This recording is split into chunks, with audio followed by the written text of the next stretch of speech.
You ever think you're finally coming home, ready to heal, ready to reconnect, only to find out that the people you trusted most weren't the same anymore? Because that's exactly what happened to me. After years of serving overseas, fighting for my country, counting the days until I could finally step foot on my family's porch again, my dad sent me something that shattered every piece of excitement I had. Just days before Christmas, when I was supposed to surprise my family, he sent me a message. A short one. Just a few lines. But those words turned what was supposed to be the happiest homecoming of my life into something I'll never forget. So tell me, if you found out something so devastating that it made you question your entire family, would you still go home for Christmas? I was 29 at the time, stationed overseas for the past 5 years. Military life changes you. You grow tougher, colder, but inside, you're just craving normal. Hot cocoa, laughter, a hug that isn't part of a farewell. I'd missed birthdays, weddings, funerals. I'd missed being a son, a brother, a friend.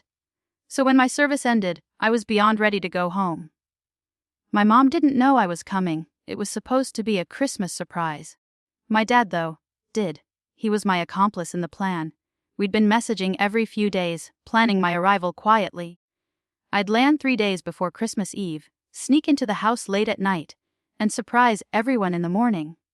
I even imagined Mom's tears, my sister's scream of joy, the smell of cinnamon rolls, the Christmas lights blinking in that old living room. It was supposed to be perfect. Then, 4 days before my flight, my dad sent a message. It wasn't long, just a text that said, "Son, we need to talk before you come home. There's something you should know about your mom." I remember just staring at it, confused. My stomach twisted. My dad wasn't the type to be dramatic or cryptic. He was calm, rational, almost emotionless at times. So for him to send something like that, it meant something serious. I called him instantly. He didn't pick up. I texted again, asked what was going on, and he replied hours later, "It's better if I tell you in person. Check your email." My hands were shaking when I opened my inbox. There was one email from him with a single attachment. A video file. No subject, no explanation. Just a timestamp from 2 nights earlier. I hesitated before pressing play. The video started with a shaky camera. Looked like it was filmed from inside a car, late at night. I recognized our driveway, and then I saw her, my mom, coming out of the house. She was wearing that red sweater I'd sent her last Christmas. She looked happy, but then another figure appeared from the shadows. A man. He wasn't my dad. He wasn't anyone from the family. And then she kissed him. I paused the video. My throat tightened. My heart started pounding so fast I thought I'd pass out. I hit play again, just to be sure my mind wasn't playing tricks on me. But no. There she was. Laughing, hugging that man, whispering something to him before they got into a car together and drove off. The video cut off right after that. For a moment, I couldn't breathe. I wanted to believe it was fake. Some misunderstanding. Maybe my dad was wrong, maybe it was someone else. But deep down, I knew her. I knew that sweater, that hair, that laugh. I just sat there in silence, staring at the screen, my chest heavy. I called my dad again. This time, he answered. His voice was low, calm, but tired.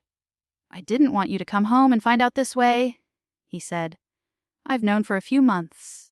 I didn't say anything before because I didn't want to ruin your focus. But she's been seeing this guy. A neighbor, actually. Started after your last deployment. I caught them one night, followed her, and that's what you saw." I couldn't even process it. My mom, the woman who'd written me letters every month, telling me how proud she was, how she couldn't wait for me to come home, had been cheating on my dad. I asked him what he planned to do. He said, "I'm not sure yet. I wanted you to know before you walked into this house thinking everything was fine." His voice cracked a little. My dad wasn't a crier. That broke me. For the next few days I didn't sleep. I didn't cancel my flight, but I didn't confirm it either. I just sat in my bunk, staring at my packed bag, wondering what the hell I was supposed to do. My teammates noticed something was wrong, but I couldn't tell them. How do you explain that your mother, your hero growing up, betrayed your father like that? I replayed that video over and over again. I looked for clues. Maybe she was pushed, maybe she was forced, maybe it was old, but every time, it was clear as day. She was happy. She wanted to be there. The day before my flight, I texted my dad, "I'm coming home. Don't tell her. Let's act like everything's normal." He just replied, "Okay." So that's the situation I was in. I was coming home to a house filled with Christmas decorations, family warmth, and a secret that could blow everything apart. And I had to decide whether to confront her, stay silent, or walk away. Before I tell you what happened next, I want you to think about it. What would you have done in my place? Would you expose her in front of everyone, or stay quiet to keep the peace for the holidays? Leave your answer in the comments, because I honestly still don't know if what I did next was right. When I finally landed back home, the cold air hit me like a shock. Everything looked the same. The small town lights, the snow-covered roofs, the old gas station near the airport. My dad was waiting in his truck. We didn't say much at first. Just a hug, long and heavy. I could feel his shoulders tremble a little. The drive back home was quiet. Just Christmas music playing softly on the radio. He looked older. Tired. I wanted to ask him how he was holding up, but I couldn't find the words. When we pulled into the driveway, my heart started racing. The house was glowing with lights, and I could see my mom's silhouette through the window, hanging ornaments on the tree. I swallowed hard. My dad turned off the engine and said quietly, "Whatever happens tonight, just remember, you don't owe anyone your silence." I nodded and stepped out. The front door opened before I even knocked. My mom froze when she saw me. Then she screamed my name, ran to me, threw her arms around me, crying, "Oh my God, you're home? You didn't tell me." She looked genuinely happy. For a second, I almost forgot everything. But then that image, her with that man, flashed in my head, and the warmth in my chest turned to ice. Dinner that night was surreal. My sister came over, my uncle too. Everyone was laughing, drinking cocoa, talking about how proud they were of me.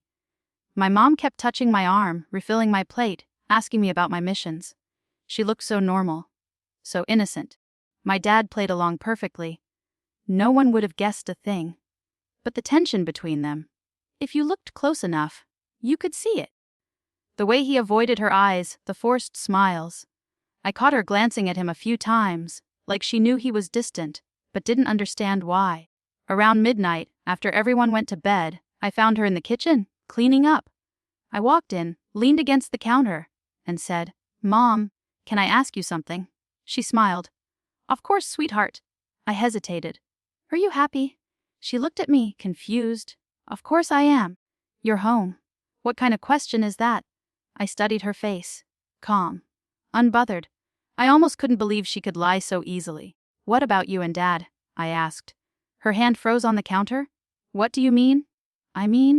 I said, my voice shaking. "Who was that man you were with a few nights ago?" Her face went pale instantly.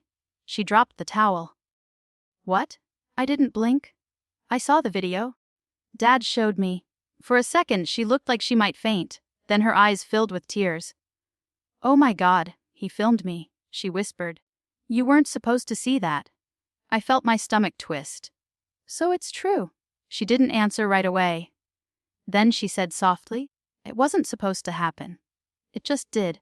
Your father and I, we've been distant for years. He stopped talking to me, stopped loving me. I was lonely. I made a mistake."